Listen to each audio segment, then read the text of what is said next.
Black twins seek help from elderly woman next door. Their confession shatters her world. As Margaret Collins saw two small black girls walking toward her house, her old stiff hands stopped cutting her flowers. The 80-year-old widow stared heart-racing as the twins gently up her front walk with short curls. Hair bounced with every stride, eyes wide with a dread no child should be aware of as they reached the porch. Margaret's breath seized in her throat. The girls glanced up at her with worried, tiny features then, speaking in voices almost above a whisper. Margaret's calm life would be disrupted, and she would be dragged into a dream she never anticipated to meet. Before we delve in, comments below where you are viewing or listening from today, and if you appreciate this amazing narrative, remember to subscribe for the soft hum of bees mixed with. Margaret took comfort in the vivid rustle of leaves as she cared for her beloved garden at 80 years old. Her flowers, colors, and soft scents each stored memories on each leaf. Remembering days past laughing with her late husband George while she meticulously clipped a rose. Her arthritic hands moved with deliberate accuracy. Margaret's mind drifted to the past she knew when this neighborhood hummed with energy as neighbors chatted across fences and children's laughing rang down the street, and the reassuring scent of backyard barbecues permeating the air in sunny summer. Now evenings the street was hauntingly still. Many of the original families had relocated away from their homes, either unoccupied or populated by visitors who stayed to themselves. Margaret was one of the few surviving links to the active past of the area. She stopped wiping her brow using the rear of her gardening gloves caught her eye as she looked at the vacant property next door. Months of stark for sale signs had been on display. Margaret sighed, often reminding herself of the changing times. Feeling the weight of her loneliness descended upon her shoulders just as she was ready to go back to pruning. She heard something. Margaret's heart accelerated with the increasing loudness of the distant rumble of an engine. She watched with great expectation as a big moving truck slinked down the road. As it stopped in front of the empty house, Margaret's eyes grew wide with soft squealing of brakes. After all this time, curiosity, new neighbors could not help but flutter a little spark of enthusiasm, hope burning in her chest. Maybe this was the transformation the area needed. Chance to regain some of her earlier vitality while observing, trying to seem busy tending to her garden.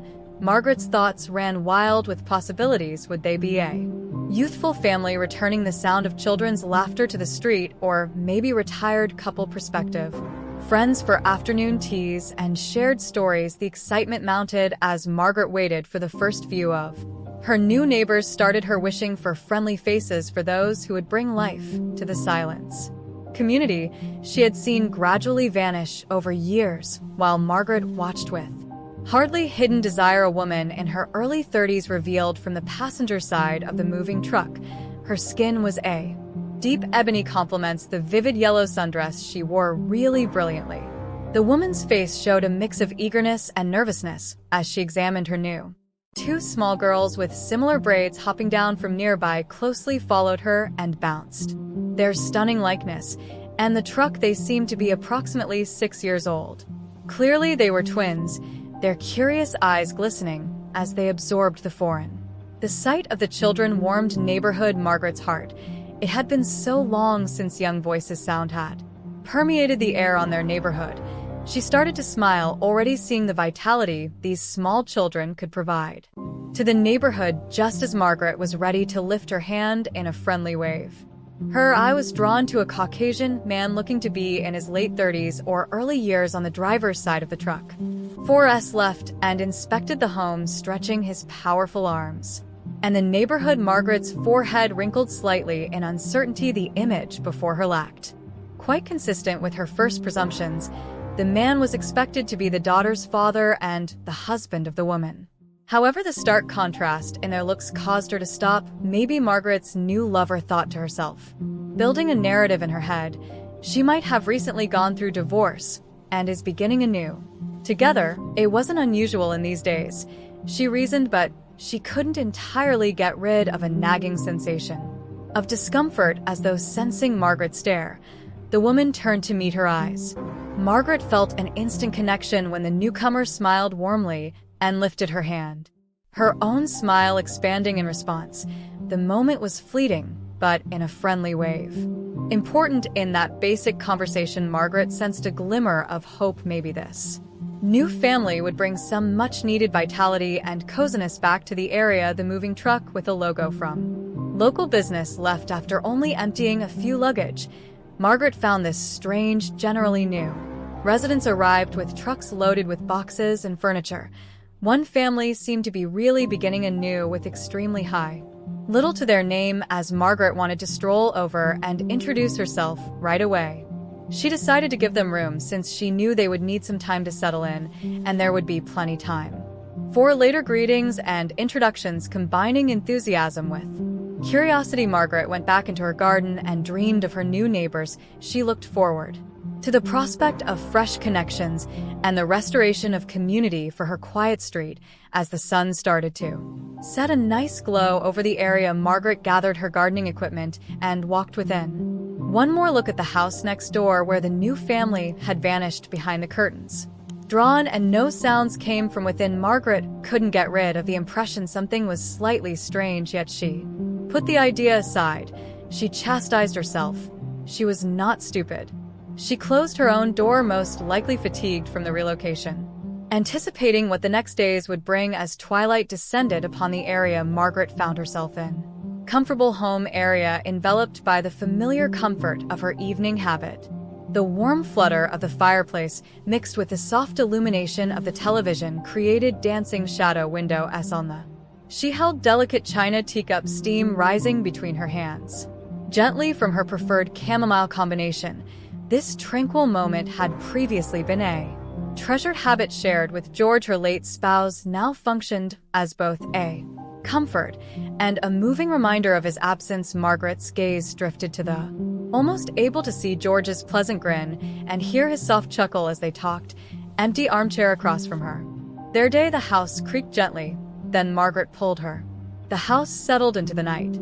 Cardigan tightened her belt around her shoulders and concentrated on the TV, where a natural scene was shown. Documentary highlighted the tranquility of a far-off rainforest the narrator visited.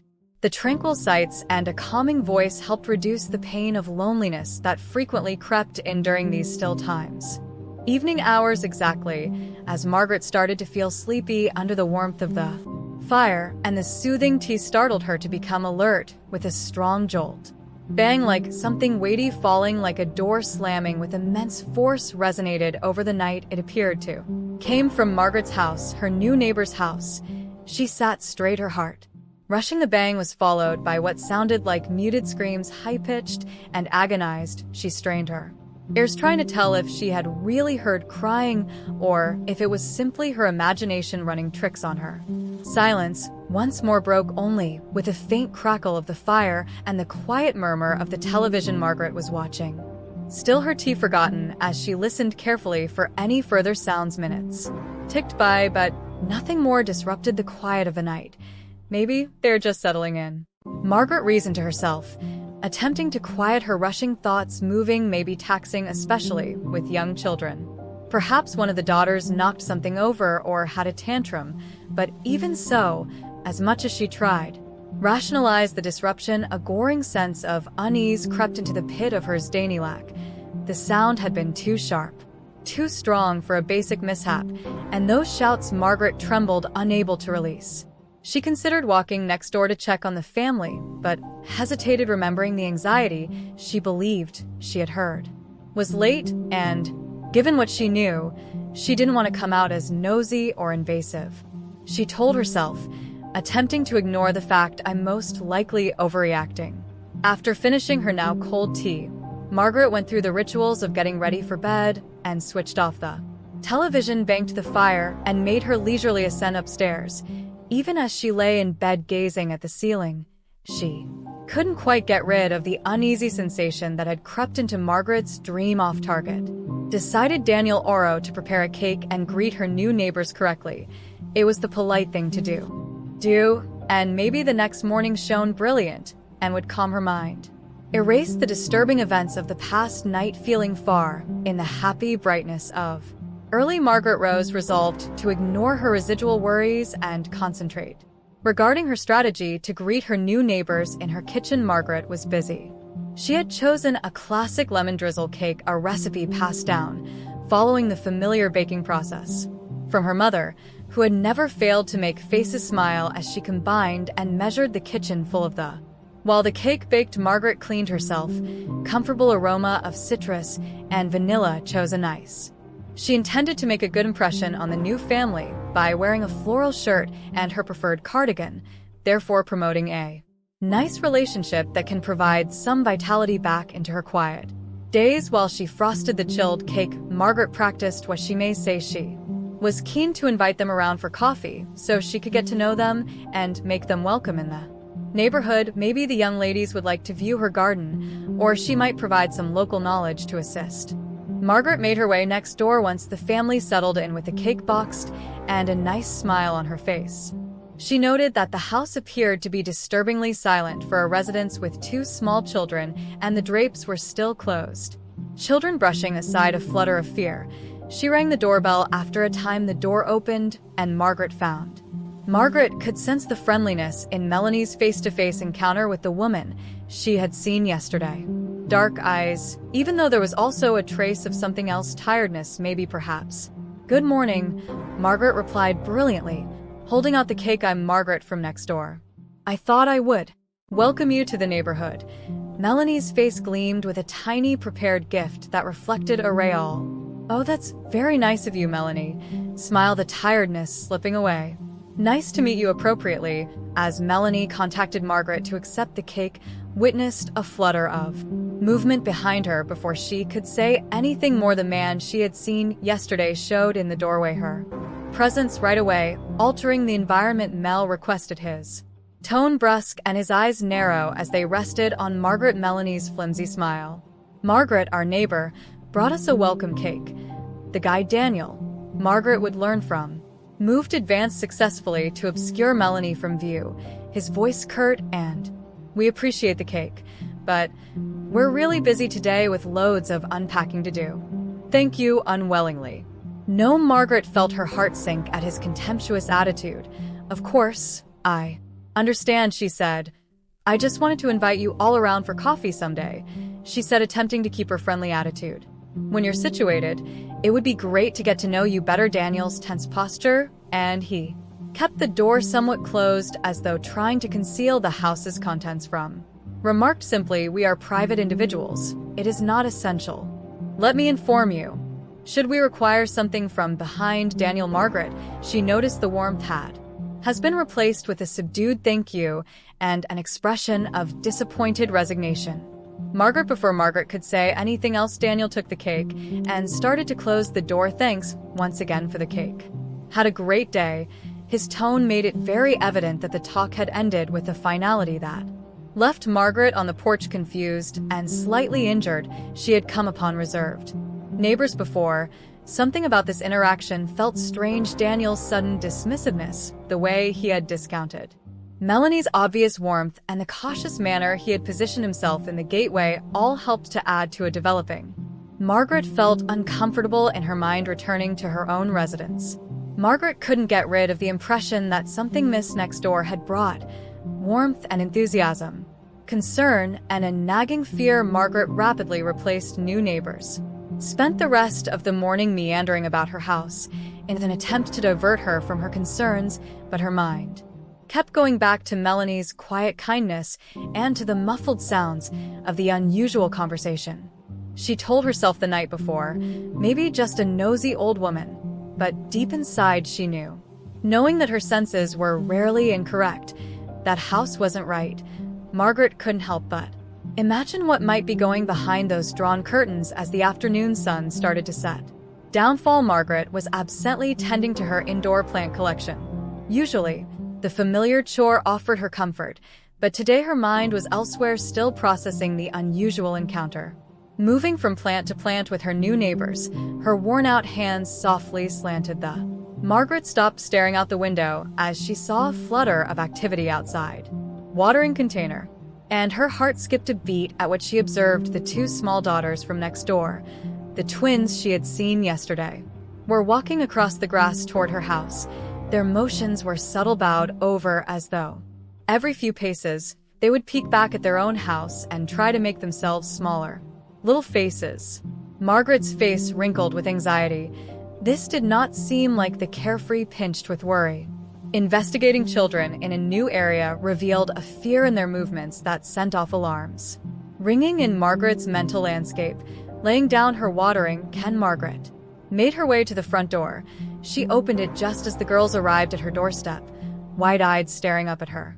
"Hello, dears," Margaret, with a mix of hope and anxiety murmured, gently bending down to their level in spite of her aged knees' resistance. "Everything is fine." The girls looked nervously at one another, and Margaret's heart tightened at the. After a moment of uncertainty, one of the twins moved in close, her voice barely above ah. She sensed terror on their little faces. "Whisper, our new daddy finds us unacceptable." The words hit Margaret like a physical attack. Below, she experienced the color fade from her face as she worked through what the youngster had experienced. "But what do you mean, sweetheart?" she questioned softly, struggling to preserve her voice. Peaceful, but before the girl could reply, a loud voice broke the stillness. "Females, what do you suppose you are doing right now?" Margaret looked up to see Daniel walking. The twins trembled at the sound of his voice, their mask of barely restrained wrath spanning the yard. Little bodies tensing with panic. "I'm sorry," one of the girls. "We have to escape," with one last begging glance at Margaret, muttered quickly. The twins turned and fled back to their house. Daniel met them halfway and grabbed each by the arm, almost exactly. Pulling them back to the house, Margaret paused frozen on her porch, her heart thumping in her chest. The girls' words kept coming back to her, coupled with the picture of their terrified faces. She watched helplessly as Daniel led the twins inside, slamming the door behind them with such force she could hear it even from across the yard. For many long hours, Margaret stayed fixed to the ground, her head whirling from what had recently happened. Her quiet afternoon had broken into something sinister and disturbing, leaving her deeply feeling fear. When Margaret gently returned inside her house, her hands were shaking as the sound of the slammed door vanished. She dropped herself into her preferred armchair, and the weight of what she had just seen rested squarely upon her shoulders. "Our new daddy dislikes us," the small girl's whispered words performed on repeat in Margaret's memory, every iteration. She couldn't get rid of the picture of the twins' terrified faces, or the fresh flood of worry through her. Margaret's thoughts flew as she sought to make sense of the circumstances. Daniel had handled things aggressively. Perhaps Daniel was simply tough, and the girls were exaggerating as young people occasionally do, overreacting. Deep down, though, she understood this was more than just terror in those youthful eyes, was real and expressed something far more sinister than just discipline. As the minutes passed, should Margaret get engaged, she discovered she was locked in an inner conflict not in line for. Meddled in another family's affairs, was it? But then once more, if something really was wrong, could she live with herself if she did nothing? She thought of Melanie's muted enthusiasm during their little exchange, of the muffled screams she had heard the night before, and of Daniel's viewed alone, too restrictive behavior. Each element of the puzzle could be explained. Distance, yet together they created a terrible picture Margaret could not. She questioned aloud, ignoring what George would do in search of direction from her late husband's memory. She could almost hear his soft voice calling her to follow her instincts on the side of caution. Regarding the welfare of youngsters, using trembling hands, Margaret reached for the phone on the side table, her fingers hovering over the keypad. Uncertainty crept in once more. What if she were wrong? What if she troubled an innocent family? And then she remembered the twins. Their bowed shoulders as they try to make themselves small reflect begging faces. Invisible, no children ought never to have to experience in their own life. Margaret secretly dialed 911 after inhaling deeply at home. The phone rung. Prayed she was acting morally. 911, what's your? Margaret's voice quaved as the operator's cool voice emerged on the line. I'm not sure if this is an emergency, but my new neighbors, particularly the. Could you kindly explain what worries you, Mother? The operator? Margaret very slowly went over everything she had seen over the preceding day and a half, noting the She had heard frightening noises from Daniel's hostile demeanor and most crucially from her interaction with the Margaret stated, her voice catching, "And you should have twins. The young daughter said me. Their new daddy hates them." I had never seen youngsters so terrified when he called them back. Terrified the operator, paying close attention to ask clarifying questions here, and then as Margaret had completed. "Thank you for reporting this." The operator noted her tone was serious, and there was a small pause. Mom. "I take allegations of possible child endangerment very seriously. I am sending police to your area too. Could you please send me your address as well as the neighbors in issue?" Margaret supplied the required information with a mix of relief and anxiety. She had set something in motion, now something that couldn't be undone. "Officials should be present soon," the operator reassured her in the interim. "Please stay in your house and wait for the cops to handle things. Avoid trying to get involved personally." She arrived after Margaret had hung back in her chair. Her heart was thumping. She done the right thing. Time would tell, but when she thought once more of those terrified small children, she knew if she had decided to do nothing now, all she could have done was wait and hope for help. She could not have lived with herself. Would show up on time to make a difference. Margaret, she walked through the almost endless police waiting line. Her living room alternates in staring out the window with straining her ears for any sounds from next door. The area was shockingly silent, which only made Margaret more nervous as she was thinking about. She once more called 911 and heard the distant wail of sirens becoming louder, and shortly, she watched 2 police cruisers turning onto her street, their lights flickering, but sirens now muted. Comfort flowed over. 2 males were there, Margaret observing the police get out of their vehicles, and 2 ladies with FAL professionalism displayed briefly next to their vehicles before one of them went to Margaret's house, while the other 2 moved toward the neighbors. A strong tap on her door shocked Margaret. She rushed to respond despite her excitement and came upon a middle-aged male cop facing her with his "Good afternoon, ma'am." Younger female companion. Male officer thought his voice was polite yet authoritative. "I am Officer Johnson. Officer Rivera is here to answer a call regarding concerns for your..." Margaret nodded abruptly, feeling anxious. "Neighbors are the ones you contacted." "Indeed, that's correct. Please come in." Margaret Collins led the cops to her house. Room they were seated in. Officer Johnson grabbed a notepad while Officer Rivera's keen eyes surveyed the space, absorbing Margaret's data. "Home, Mrs. Collins, could you lead us through what resulted in your calling us today?" Officer Johnson inquired, positioned over his notepad. Breathing deeply, Margaret related the events of the preceding day, and half she related the disturbing sounds she had heard the first night, the unusual interaction when she had tried to greet the family with a cake, and at last the terrifying meeting with the...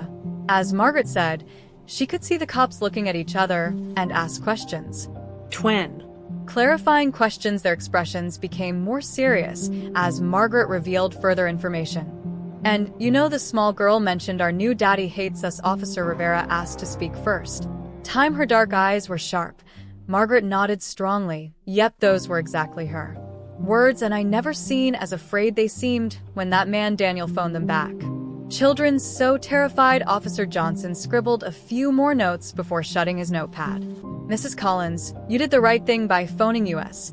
We take incidents like this extremely seriously, particularly when youngsters are involved." "What is happening now?" Margaret asked, her hands wriggling with fear. "In her lap will allow us to visit next door and conduct a welfare check." Officer Rivera advised WEC to speak with the grown-ups and, if at all feasible, our colleagues over there. Officer Johnson said we might need separate youngsters for later.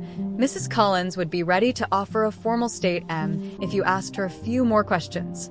Obviously, Margaret accepted without thinking twice. "Anything I could do to assist?" As they were those small girls, the cops stood and Margaret guided them to the door. Officer Rivera turned back to Margaret. "Mrs. Collins, before I wanted to praise you. Many others would have disregarded their worries or convinced themselves, depending on your attention, and want to participate. Itself, your activities today might have actually made a difference." At the officer's words, Margaret felt a knot rise in her throat. "I just hope everything works out all right." she muttered. "Gently, Weck does everything we can. Officer Johnson promised her to stay inside. For now, Weck lets you know when we might," as the police headed next. Margaret closed her door and leaned against it while her heart hammered. She silently pray for Melanie's and the twins' safety, hoping against hope her worst fears wouldn't be verified. By Margaret's window, as the police walked toward her neighbor's house, she noticed them then knock once more with more vigor. The scene before her seemed unreal, as though something out of a television drama instead of her peaceful suburban street scene. From her vantage point at the window, Margaret watched Melanie's body show through the front door of her neighbor's house at last opening. Language stiff and guarded even from a distance, Margaret could see the woman's gaze flying wildly between the officials and anything or someone within the house. The cops discussed with Melanie for a few minutes. Their posture was non-threatening but strong. Margaret couldn't.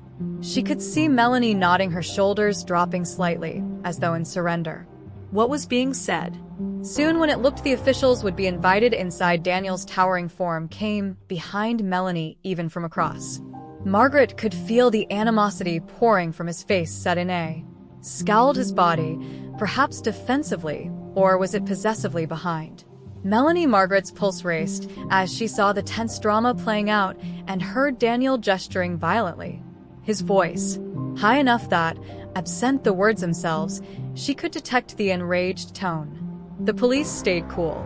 One of them spoke in what seemed to be a polished style, while the other watched Daniel's progressively frantic motions following what seemed to be a lifetime, but most likely only a few minutes. Margaret watched one of the female police officers she had previously gently drag Melanie. Daniel moved as though he were following, but the male officer stood between them with a strong, uncompromising posture. Altercation at the door proceeded, with Daniel growing more angry. Rose's voice grew louder, and Margaret could now detect shards of his enraged protests. "No right, private property, mind your own business." The male cop remained steadfast, his cool head in sharp contrast to Daniel's mounting fury. Margaret watched her palms pushed against the cool glass of her window as the balance rested on a knife's edge, where Margaret's gaze searched the small she could see of the inside of the house. Were they seeing this confrontation? One wonders about those small girls hiding in terror someplace inside. Made Margaret's heart throb instantly. Daniel's voice rose to a roar. "You cannot accomplish. You have no right to approach her alone." Margaret screamed at seeing Daniel lunge forward, his hand as if to grab Melanie right now. While his partner guided Melanie, the facade of the officers broke quickly to restrain Daniel. The male officer instantly moved too farther from the entrance. The scenario broke out in anarchy. Daniel battled against the cop, his face twisted with fury. More yelling followed, and Margaret spotted the other two cops who had been waiting for the police cruisers to rush to save their colleagues among the chaos. Margaret glimpsed movement in an upstairs window. Two small faces peered out momentarily before vanishing once more. The twins watching the drama. Margaret's hand flew to her mouth, tears welling in her eyes. This was all her fault. Nevertheless, even as she started this with her phone call, a little voice in the rear of her mind murmured that she had done the right thing, but remorse threatened to overwhelm her. Whatever was happening now was revealing something that had been buried in the system and rotting shadows. As she watched Melanie being driven away by the female cop, Margaret, and Daniel being violently restrained.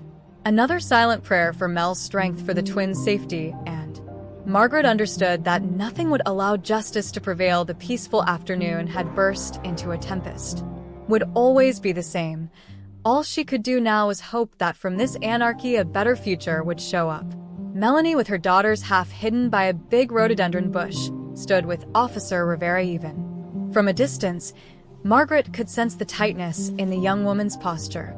Melanie's arms were firmly wound around her as if attempting to keep herself together.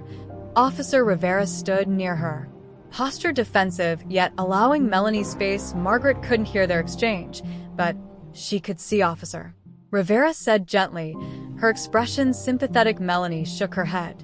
She looked down many times, and the officer continued softly. Margaret began to gently see Melanie's determination fall apart from coaxing, starting with Melanie's shoulders then seemed to be slightly shaking, as if a dam had broken Melanie's.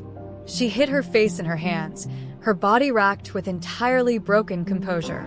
Sobs, Officer Rivera gently rested a consoling hand on Melanie's arm and said words. Margaret could not hear, but could picture filled with comfort, and Melanie supported some minutes, crying years of pent-up feeling from Margaret's hard act for the young woman. Believing she might provide solace, finally Melanie's weeping stopped, and she started to say her words, hiccups and sniffles interrupting her, and though Margaret couldn't clearly understand the words, she watched Melanie's face show the suffering as Officer Rivera listened carefully. Her countenance became more somber with every hour that passed. She asked inquiries sometimes from her notepad right now, penning down Melanie's reactions as the conversation went on. Margaret saw Mel's stance change. The hunched defensive posture eventually gave way to something straighter, stronger. Looked like each syllable she spoke was releasing a weight from her shoulders following what appeared to be an eternity. Officer Rivera nodded gravely and set aside her notepad, then rested both hands on Melanie's shoulders, staring her squarely. In the eyes, Melanie nodded, brushing away tears.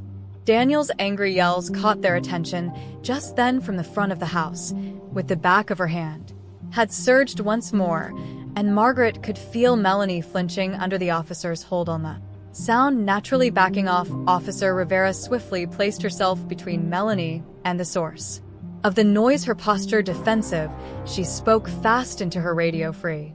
2 more cops later, hand still on Melanie's arm as a sign of support. Arriving on the area, cruisers sounded their sirens, disturbing the afternoon peace. Margaret observed as more police swarmed the area. Their presence gave the anarchy. Daniel's yells had evolved a semblance of order. Stream of obscenities, his face twisted with anger as he kept fighting against the police holding him back. Eyes flew madly in search of escape, but the more cops were present, any possibility of flight was virtually eliminated.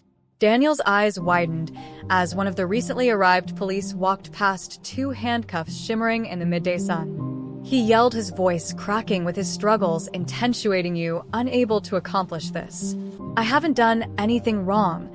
This is only a misinterpretation. His objections fell short. Desperate, I haven.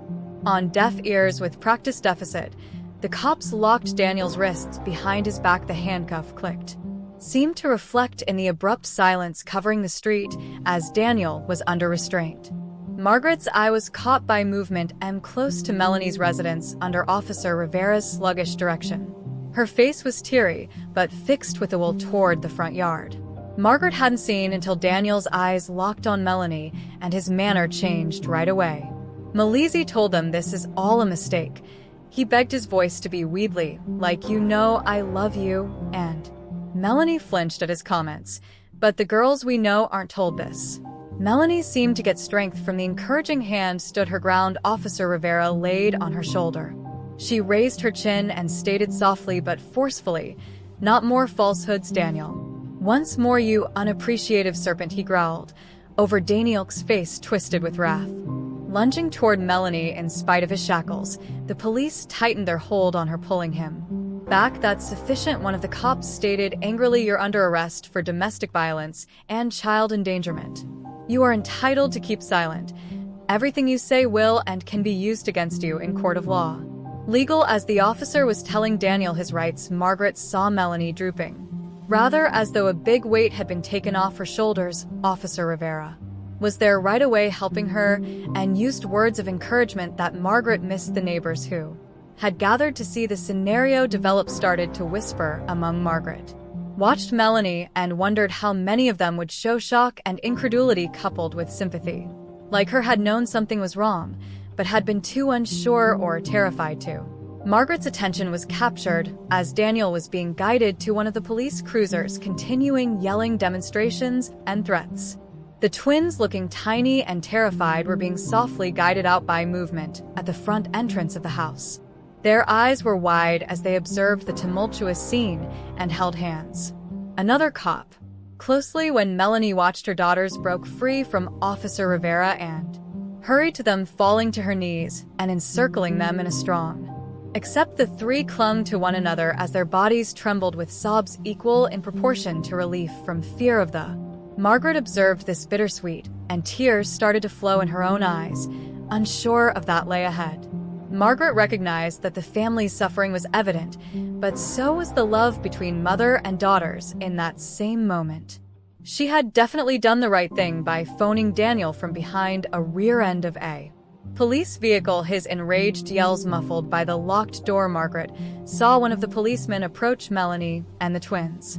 The officer talked softly, emphasizing they had to visit the station to provide their statements and guarantee their safety. Melanie nodded as she gathered her girls near the car before she entered in. Melanie's eyes scanned the assembled neighbors, at last focusing on Margaret's window. Their eyes locked, and Melanie gave a little tremor smile of thanks for recognition of common understanding. Margaret, she raised a little wave to symbolize all her sympathy and support in that basic form. And as the police cruisers vanished around the bend, their sirens fading into the distance seemed frightening. The neighbors who had gathered to see the dramatic event play started to scatter quietly upon the street. Their subdued talks produced a low murmur that faded progressively as they went back to their. Margaret stayed at her window, her heart still racing from the intensity she had seen. She felt exhausted, both physically and emotionally, as though she had taken part actively in the event.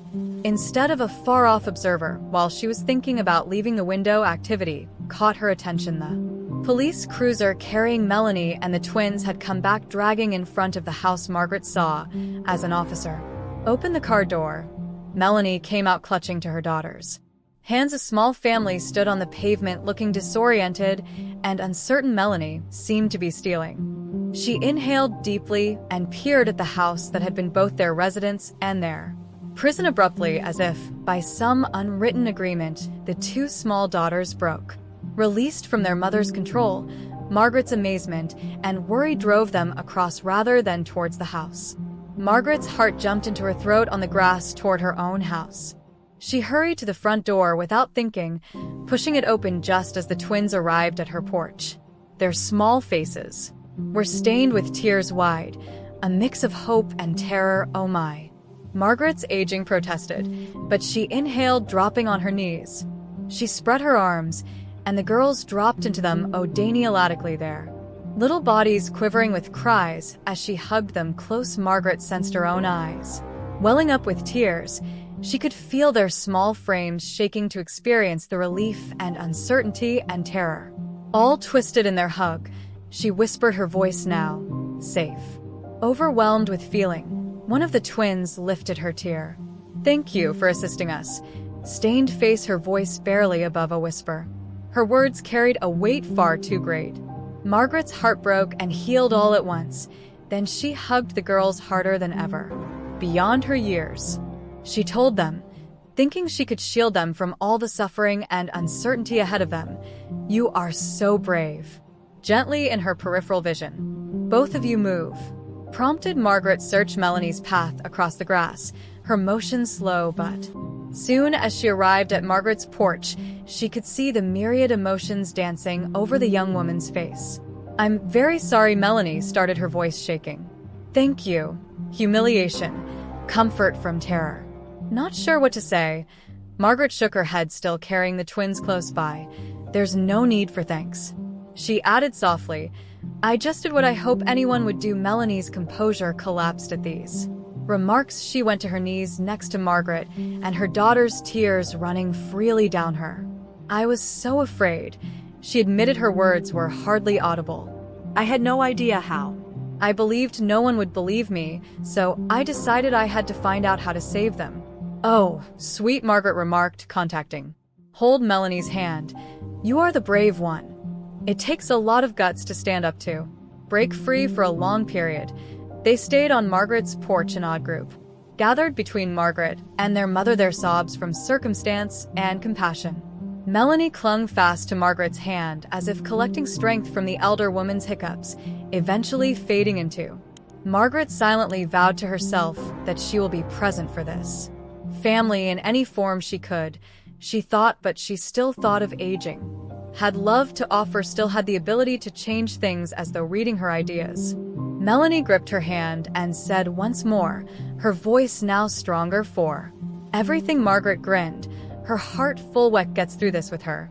Promised. In the wake of Daniel's detention changed from worried neighbor of Melanie and the twins, her tranquil house became a refuge for the tiny family as they started reconstructing their life. Margaret's kitchen table, once a location of single dinners, currently held regularly. Melanie would often stop by over coffee, seeking solace in Margaret's sympathetic ear and wise advice. Margaret's kindness and the sense of safety they had in her helped twins Chloe and Grace come to cherish their visits. And as Melanie negotiated the convoluted court processes following Daniel's imprisonment, Margaret intervened to assist. She supervised the girls in child care, while Melanie went to court visits with attorneys and counseling. Under Margaret's tender care, the twins started to unwind and exhibit traits of their actual selves. Margaret's encouragement went beyond mere emotional comfort. She guided Melanie Wade across the sea of documentation needed for social services and legal aid. Her dining room turned into a temporary office strewn with paperwork and pamphlets as they cooperated to ensure Melanie and the girls' required resources underwent the necessary change in the little family was slow but definite. Melanie's posture corrected, her voice grew more robust, and a spark of will shone in her eyes. Twins who had been quiet and reserved suddenly filled. Margaret's house is filled with laughter and the patter of light-hearted feet during one of their now frequent. Grace stopped her fork midway to her mouth and gazed up at Margaret with grave concentration. "Eyes are our guardian angel," she asked innocuously. Margaret's heart grew to grow with feeling. "Oh, my darling," she answered, her voice gently. "I am simply a neighbor who—" Melanie reached across the table, grabbing Margaret's hand. Her eyes gleamed, far more than she had spoken. "Thank you. I'm not sure how we would have survived without you," as Margaret surveyed the faces. As she helped her newfound family recover, she discovered that she had healed her own loneliness that had been replaced in her tranquil life by a sense of purpose and connection, having dogged her since George's death, evolved into something richer and more gratifying. Disclaimer: this channel stands against all forms of intolerance, discrimination, racism, and violations of human rights. The stories shared here are original creations, developed to encourage reflection, understanding, and constructive dialogue. All content is produced with a commitment to respecting diversity and honoring human dignity.